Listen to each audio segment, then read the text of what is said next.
We will get started today with Ashley, please. I like how festive lots of you are. You're matching You're festive too. Yeah, we got to do it, right? Heck yeah. Well, hi, Peter. I'm Ashley from With Ashley Hi, & Co. Ashley. Thank you so much for taking time to talk with us today. So Yeah, I'm pretty pleasure. sure I'm cured of ever wanting a casserole or ever even wanting to look at a casserole again. So thanks for that. So what was it like reuniting with your former castmates and kind of jumping back into this story and the mindset and stuff? Well, that was an important aspect, I think, bringing the original kids back. All the kids from the original film are in this. You're right. It's been nearly 40 years, I think 39 years. So it's one of the longer ever, I think, original cast, if not the longest, to sequel. And I think for me, you guys can obviously relate to this. Exploring the idea of Ralphie as a parent was finally kind of a way back in. And I had been approached over the years, obviously, to do stuff. Nothing felt right. I had produced the musical, which I loved. And outside of that, hadn't done anything. But I think this idea of the original, where it's a kid, and for those that are parents, your kids are obsessed with whatever they happen to want for Christmas, no matter what it is. As crazy as it is all they want. And the first movie is based on that. But then as a parent, you get you want Christmas to be perfect for them. And, you can feel this pressure to put on a great Christmas. And I think the timing being right with the passing of the old man, calling him home, those elements felt like they were the right ways to bring Ralphie back. Yeah, thank you. Adam, go ahead. Hi, I'm Adam Cohen with DeadRocks.com. So I'd like to ask you a question about your role of fatherhood in this movie and how much does it translate to your role of fatherhood in real life? Yeah, it's I think being a father in real life and understanding that I have a 5-year-old and a 2-year-old, so I'm in the thick of it, so to speak. Definitely you're able to, I think, draw from that. And as I said, the idea of Ralphie being a dad was probably the key way back in for me. What would his family look like? What kind of dad would he be? Has some big shoes to fill in the old man. Would he measure up to that? I have a close relationship with my father and so you're able to draw a lot from that. And I do think the idea of that passing of a parent and sort of that's really when that's when you grow up. It's like you have your own kids, your parent is gone, your dad's gone. So as a dad, there's pressure to sort of step into that role and get handed the Christmas reins. And so there's definitely a lot of overlap. I don't need anything or want anything for Christmas, but you do want your kids to have a great one.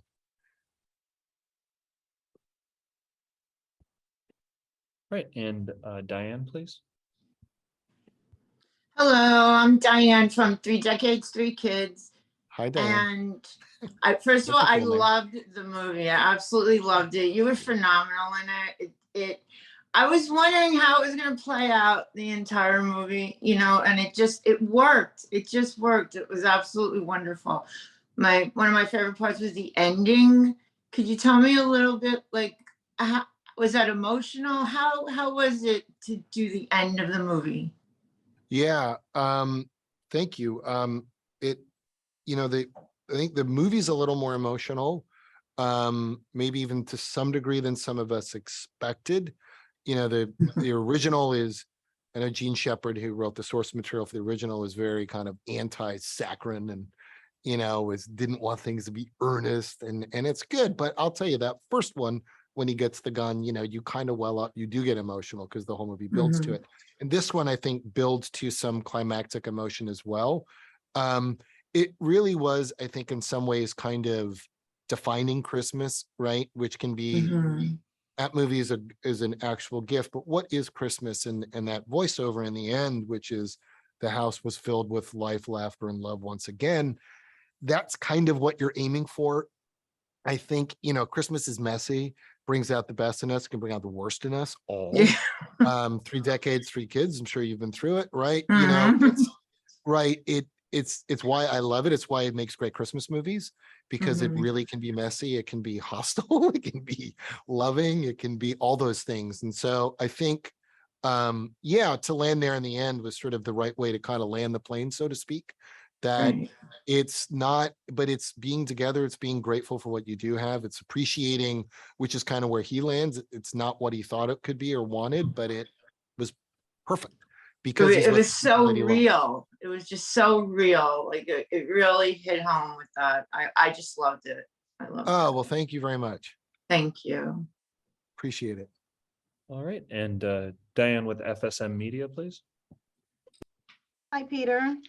I'm Hello, Diana Diane. from FSM Media, Hi. and I loved the movie. Watched the original in the theaters in 1983. Oh, So cool. yeah, so this You're one of the feels few. like this feels like a love letter to the fans with all of the call outs that are in it. Did you have any say in any of the iconic scenes or like the props? You knew that some of them had to be in there, like the lamp. Oh, for or sure. Yeah, I've been sort of developing this for nearly 4 years. So it was, oh, a exercise and really wanting to get it right. So I co-wrote the story, produced the film, and wanted to make sure that we were doing it right. And, glad you feel that way about the callbacks. It's easy to lean into them and just kind of redo scenes based on the original iconic scenes. But I think then you have kind of a hollow movie. So it was important to have its own story, but that people want some access to those things. So in some of the flashbacks and the voices, and I think too, it's like, for any of us who have gone back to our childhood homes, which a lot of us have as adults, it's a weird feeling. It kind of looks the same, but it's not, but it kind of feels the same. And you almost hear voices or echoes, you see things. And then even I think for Ralphie's character to go back to Homan, and also we all probably know, you want to be a success, but then maybe you haven't quite measured up yet, and your friends think you're a big success. So it's a combustible feeling. But we tried to balance giving enough Easter eggs, nostalgia, right, and callbacks, but not having the movie rely on them, because it would have been easy to do that. And I think, for those of you that have seen it, I love when I pick up the lampshade in the attic, and I don't know if you Mhm. saw, you start to hear the saxophone, then I just throw it away to grab the typewriter. It's like, it's sort of this almost frustrating, but in a good way, because I think that's real. It's like, I'm way past that, and I've got something that I'm looking for. So we tried to tease, and then there's a little shot of the BB gun when I'm writing the story. That's kind of, I don't know if you guys watched it on laptops or whatever, but it's just in the foreground. So they're there. And I don't know did anyone watch the credits? Yeah. Okay, cool. So it's a good thing that I got to remember to let people know. We do a lot of still photos of the original composition of certain shots, and then how we married and matched the composition of those shots. And there's quite a few shot for shot elements that are the same, that aren't even necessarily really story elements, but just we wanted to do. Like when I'm sitting with my mom and the fuse goes out in front of, that was really the ending shot of the movie with Darren and Melinda in the original. So there's lots of cool moments like that. Sorry, that's a very long answer to your question. Thank you. Okay. Robin, go ahead. Hi, Peter. I'm Robin Hi, Davis hi, from Robin. themagnificent.com. I'm just so happy that you gave this gift to everybody. It's such a highly anticipated sequel. I think it's going to do really well. It's beautiful.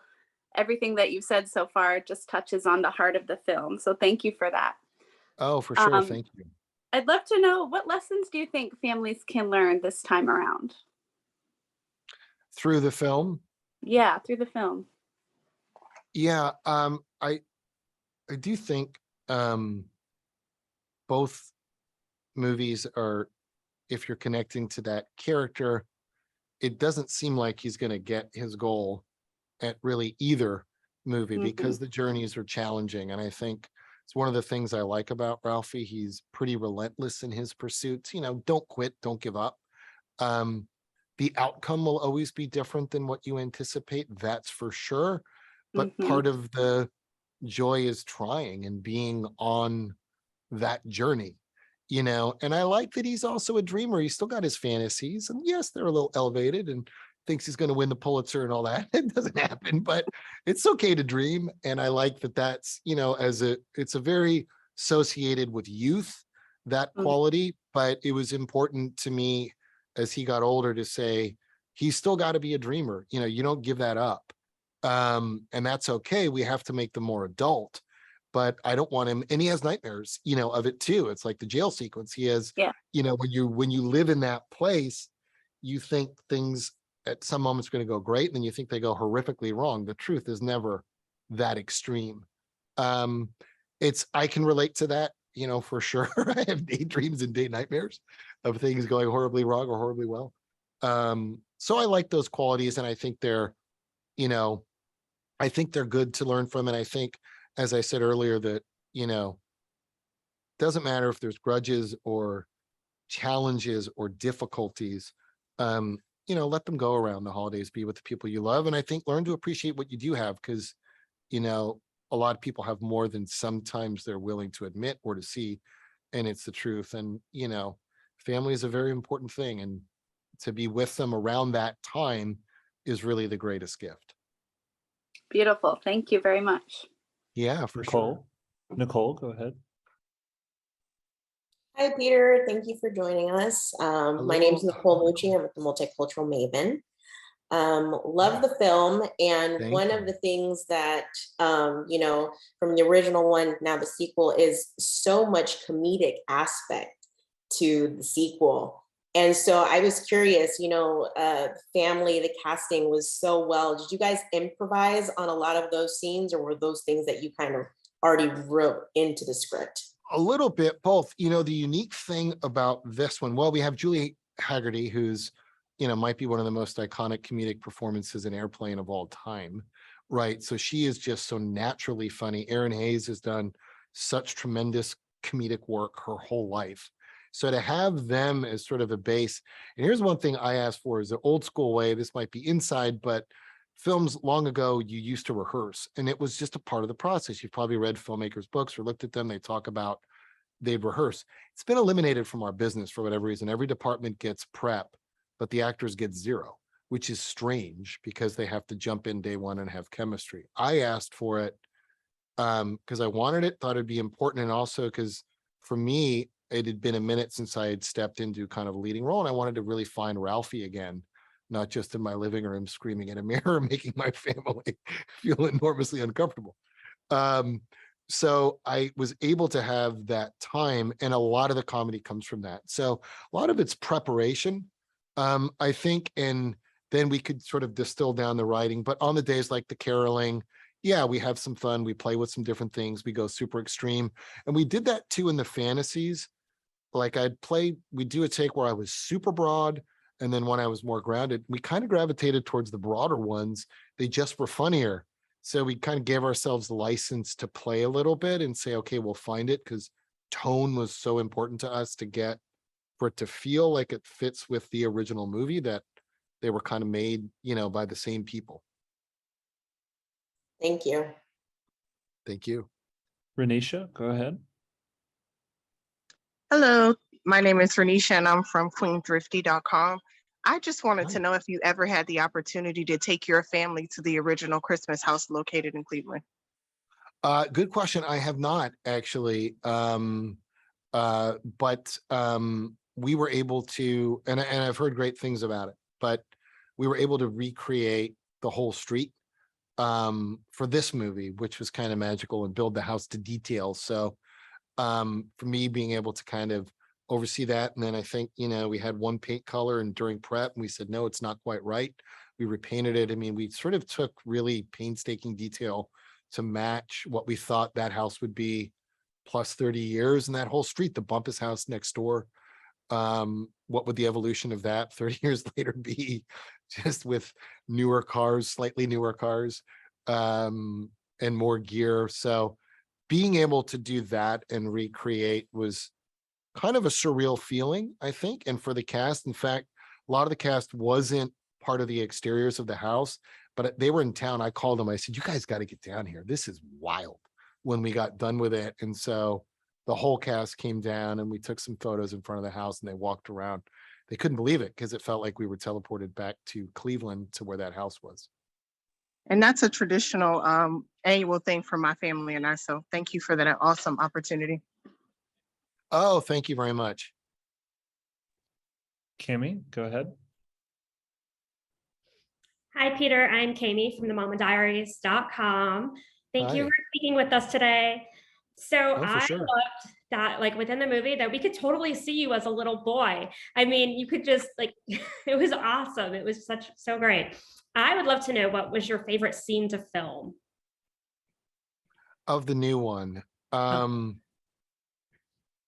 It's a good, I mean, I think my favorite scene on paper was the sledding sequence, which, I'm not really in very much, but what, that's an example of trying to say, okay, Flick and Schwartz, what are they like now? What are they doing? They're still arguing for sure. What is their new version of that would need to be elevated? And similar to the original, which I've talked about a little bit, it didn't snow as much as we wanted it to. Same within the original. Like we had some crazy blizzards one day, like when Flick's tongue was on the pole and we were shooting that in Canada, and then in Cleveland we had struggles. And back then I think we used, it felt like shaving cream because it was stuck all over our boots, and foam. Now we've got modern day fake snow, which is I think what diapers are made out of, they told me, and some water, so it creates this kind of cool thing. That was probably my favorite scene on paper because I just love the idea that, and kind of believe this, those dynamics you have as friends, as kids, sometimes never go away, even when you become older, or like a brother sister, like you don't, it's like the thing with Randy, we were trying to find what the right dynamic was. And I, I think liked turning some of the characters into unpredictable positions. So Randy being an enormously successful person who was, a little brother to me and hiding under a kitchen cabinet, sort of afraid of his own shadow, is invariably the one in the family that becomes the most successful. Thank you so much. Thank you. Melissa. Hi, Peter. Thanks for talking to us today. I'm Mel from the Mommy Hood Chronicles. I really enjoyed the Christmas story.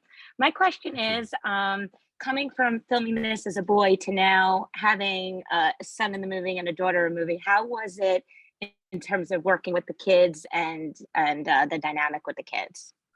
It was great. Obviously having been a child actor and worked with a lot of kids over the year, it's important to get the right kids.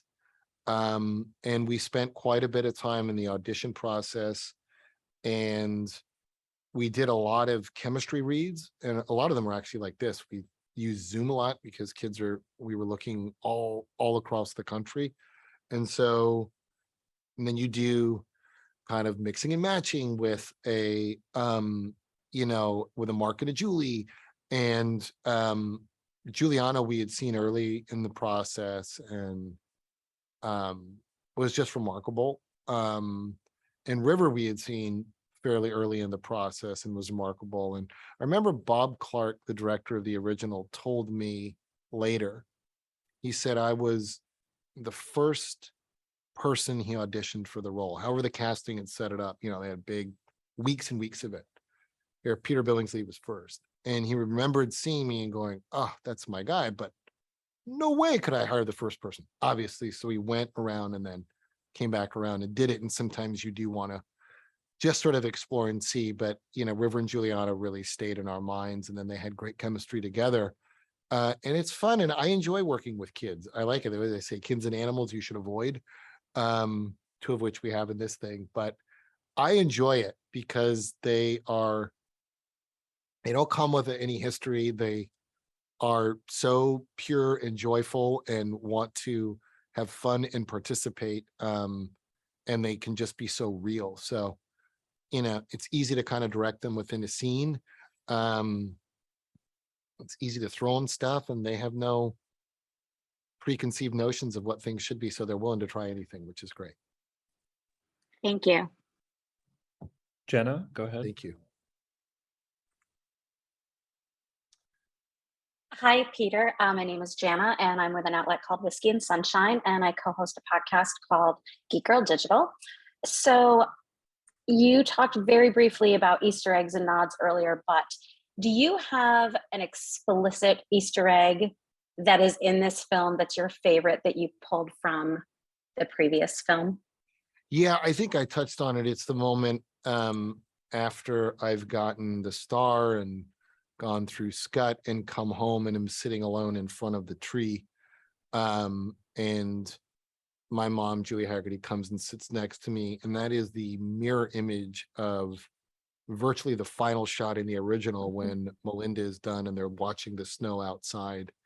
And she just puts her hand on the old man's back, which is just enough to signal in that movie they're okay after the battle of the leg lamp and everything.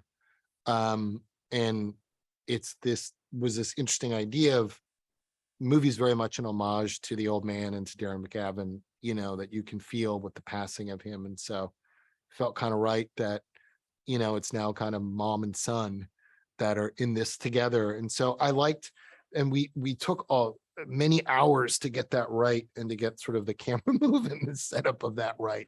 And then just a fun one. I don't know if you noticed, but remember when we're in school and we open the desk drawer and there's all those things and the fake teeth clacking. When I try to bribe the publisher and he opens the drawer, it's like his drawer is full of other bribes, hopeful bribes. If you look in that, no one's seen it. It's probably too wide, but we do this stuff that we think people are going to see. I think one of them was like, hope you enjoy the read, like S. King, like, because we saw Stephen King's first book wasn't published till 74 or something. So this idea that maybe these other great writers were like chasing this gatekeeper and he's going to keep them all out. That was great. And you had this side by side in the credits of that one too.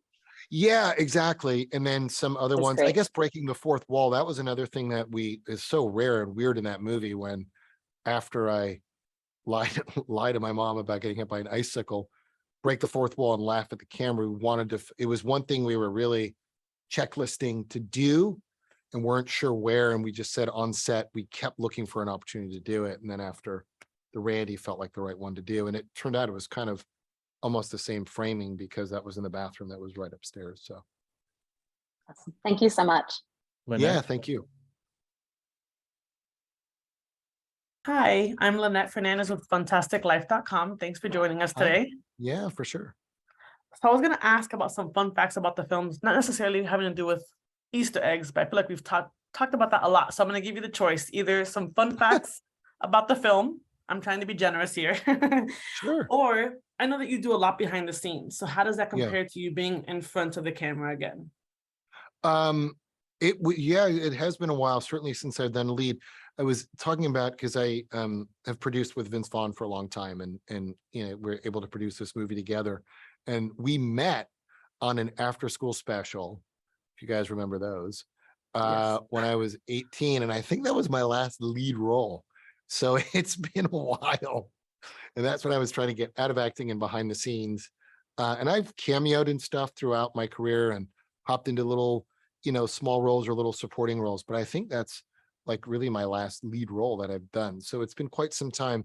It was great when you build something from the ground up. It's much easier to kind of transition and to immerse when you have a good team around you. It's easy. And I think the producing is sort of effortless, but to jump back into acting, and who knows, it'll probably open more stuff for me to want to do because I really enjoyed it. Ralphie was a kind of easy transition back in, I think, because I guess in many ways that he's sort of never left me. That's awesome. Thank you. Sure. Drew? Hi, Peter. I'm Drew Bennett from Ben Spark Family Adventures. Thank you for joining us. Hey, Drew. Yeah, sure. There were so many great moments in this movie that harken back to the original. Were there any scenes that you just wanted to get in there, but just didn't end up working overall? So much of it worked so well.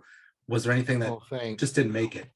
Well, I think the big debate was, the early debate was the balance of like bunny suit and those things. And I was pretty steadfast that less is more with that stuff. Show a little bit, but move on. But the big debate was the gun, I think. And like, should there be almost a B story or, should there be more made of it? And I don't know if you noticed, but when I finally write the story, there's one shot that kind of goes behind me. It might be harder to see if you're watching on a laptop. On TV you can, and the gun's in frame. And we just wanted to show it once, as though, but it's kind of out of a box. It's sort of like, it's there, but it's, his life has moved on. And I think that was the biggest debate internally was, will an audience need or require sort of that as an anchor again for some reason? And just felt strongly that we had parts of a good enough story that we didn't need it, but I kind of wanted it to go. And then obviously the last words, it becomes Gene Shepard's voice, the original narration. You kind of you realize he wrote A Christmas Story. So they kind of, the two pieces fit together and it kind of becomes the origin story of the first film. I thought that was a perfect touch. I did see that in the foreground, and just it was a perfect touch, perfect amount for that.